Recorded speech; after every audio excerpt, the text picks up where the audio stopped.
फिर यहोवा ने मूसा से कहा, फिरौन के पास जा, क्योंकि मैंने उसके और उसके कर्मचारियों के मन को इसलिए कठोर कर दिया है कि अपने चिन्ह उनके बीच में दिखलाओ, और तुम लोग अपने बेटों और पोतों से इसका वर्णन करो कि यहोवा ने मिस्रियों को कैसे ठट्टों में उड़ाया और अपने क्या क्या चिन्ह उनके बीच प्रकट किए हैं, जिससे तुम यह जान लोगे कि मैं ही यहोवा हूं।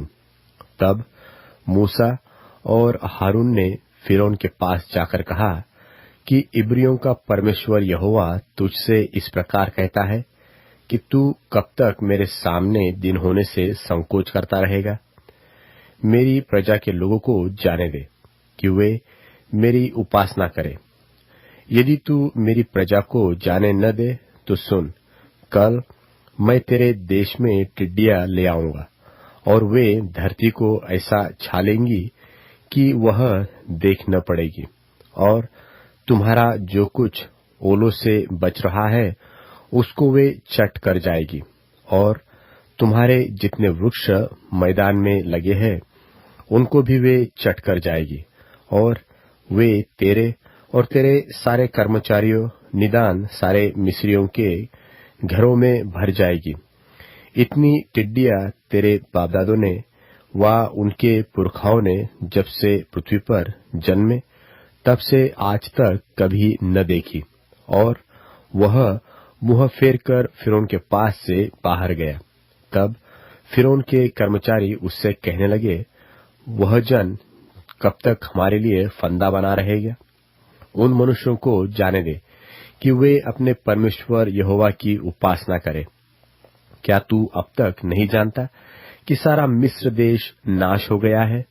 तब मूसा और हारून फिरौन के पास फिर बुलवाए गए, और उसने उनसे कहा, चले जाओ, अपने परमेश्वर यहोवा की उपासना करो। परंतु वे जो जाने वाले हैं कौन कौन है? मूसा ने कहा, हम तो बेटों बेटियों भेड़ बकरियों गाय बैलों समेत वरन बच्चों से बूढ़ों तक सब के सब जाएंगे, क्योंकि हमें यहोवा के लिए पर्व करना है। उसने इस प्रकार उनसे कहा, यहोवा तुम्हारे संग रहे, जबकि मैं तुम्हें बच्चों समेत जाने देता हूं। देखो, तुम्हारे आगे को बुराई है। नहीं, ऐसा नहीं होने पाएगा। तुम पुरुष ही जाकर यहोवा की उपासना करो। तुम यही तो चाहते थे। और वे फिरौन के सन्मुख से निकाल दिए गए। तब यहोवा ने मूसा से कहा, मिस्र देश के ऊपर अपना हाथ बढ़ा कि टिड्डियां मिस्र देश पर चढ़ के भूमि का जितना अन्न आदि ओलों से बचा है सबको चट कर जाए। और मूसा ने अपनी लाठी को मिस्र देश के ऊपर बढ़ाया। तब यहोवा ने दिन भर और रात भर देश पर पुरवाई बहाई, और जब भोर हुआ तब उस पुरवाई में टिड्डियां आई, और टिड्डियों ने चढ़ के मिस्र देश के सारे स्थानों में बसेरा किया। उनका दल बहुत भारी था, वरन न तो उनसे पहले ऐसी टिड्डियां आई थी और न उनके पीछे ऐसी फिर आएगी।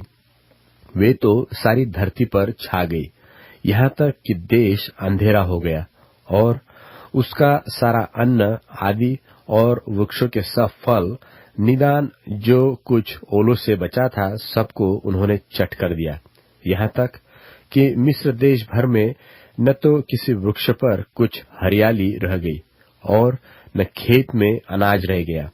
तब फिरौन ने फुर्ती से मूसा और हारून को बुलवा के कहा, मैंने तो तुम्हारे परमेश्वर यहोवा का और तुम्हारा भी अपराध किया है, इसलिए अब की बार मेरा अपराध क्षमा करो और अपने परमेश्वर यहोवा से विनती करो कि वह केवल मेरे ऊपर से इस मृत्यु को दूर करे।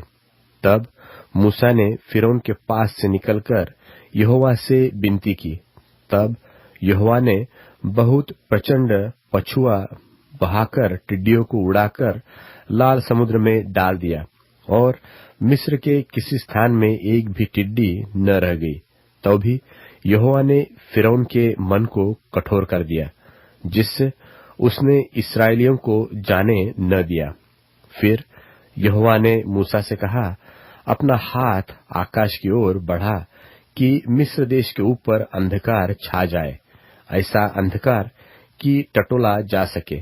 तब मूसा ने अपना हाथ आकाश की ओर बढ़ाया और सारे मिस्र देश में 3 दिन तक घोर अंधकार छाया।